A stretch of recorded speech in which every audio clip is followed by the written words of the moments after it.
हाताची पाचही बोटं एकसारखी नसतात. तसंच एकाच आईच्या पोटी जन्माला आलेल्या मुलांची नशीब सुद्धा एकसारखी नसतात. लग्न, घर, संसार, जोडीदाराचं प्रेम हे माझ्यासाठी नाही. असतं तर लहान मुलांचं नशीब लिहिणारी सटवाई माझ्याशी वैरासारखी वागलीच नसती.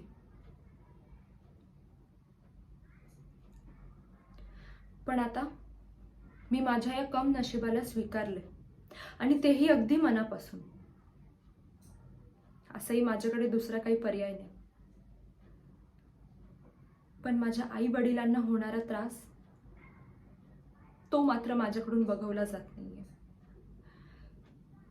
त्यामुळे तुम्हा सर्वांनाही माझी हात जोडून विनंती आहे, प्लीज प्लीज मला माझं आयुष्य जगू द्या. मला तुमची किंवा तुमच्या सहानुभूतीची अजिबात गरज नाहीये. प्लीज.